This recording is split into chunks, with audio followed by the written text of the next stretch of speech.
gemuruh ini adalah suara dari air terjun di Curug Malela.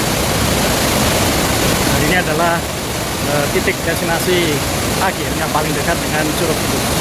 Kita lihat banyak orang-orang di sini yang jalan-jalan, baik muda maupun tua, tapi lebih banyak anak-anak dari sebaya remaja sekitar umur 20-an tahun yang masih menyukai aventurin. Ini kita bisa lihat di sini bahwa air terjun yang kemudian sampai ke dasar curugnya itu kemudian mengalir bersama menuju sungai yang di bawah tadi.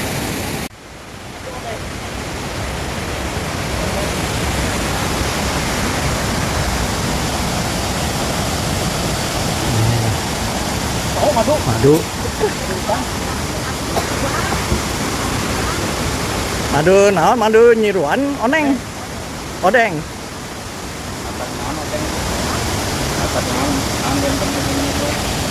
nyiruan mah leutik Kang.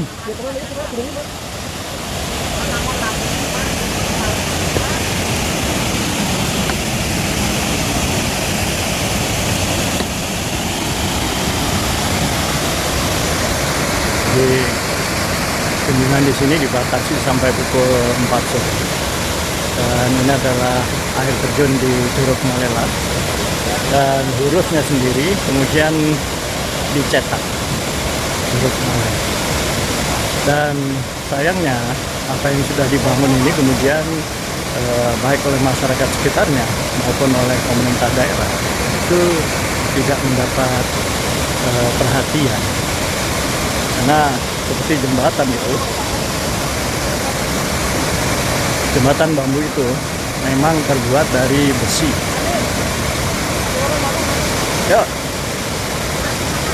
Dan kalau diinjak, bambunya itu ada yang sudah bergeser, tetapi juga ada yang kemudian sudah rusak, tidak terikat satu sama lain, sehingga orang cenderung bisa meluncur di jembatan ini.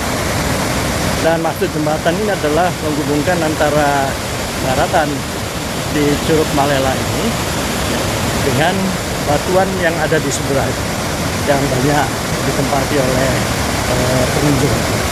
Tetapi karena sudah rusak dan juga tidak diperbaiki, maka jembatan ini pun juga sudah tidak punya fungsi lagi, dan ini sangat mengganggu seandainya kita akan mengambil atau merekam baik video maupun foto dari area ini.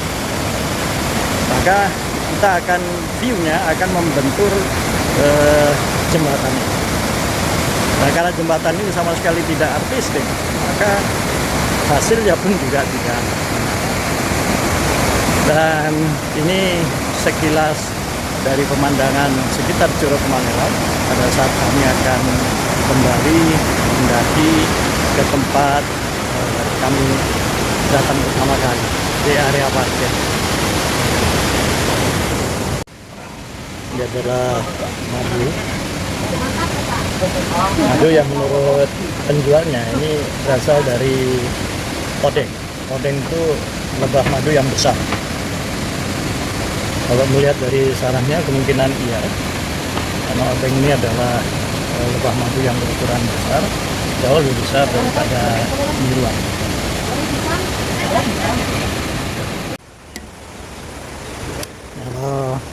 Perjalanan pendakian, dan ini adalah jalan setapak yang dibeton, dan selanjutnya adalah jalan setapak dari tanah, dan ini yang dilintasi ini baru saja selesai dikerjakan oleh masyarakat di sini.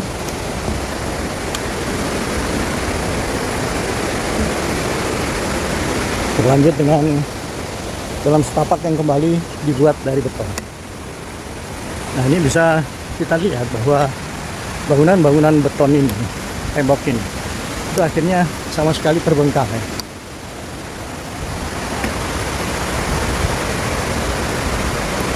Cukup banyak jumlahnya dan seluruhnya tidak terpakai. Sebelah kiri itu adalah sungai, yang mengalirkan air yang tumpah dari jeram atau dari curug. Dan kembali lagi, ini adalah jalan setapak yang terbuat dari beton, dan bangunan-bangunan ini mungkin untuk ini ya, gardu pandang ini kembali juga tidak berfungsi. Ini jalanan mulai menanjak, cukup berat. Nah, ini harus dijaga pembagian energinya karena tanjakan ini juga cukup terjal.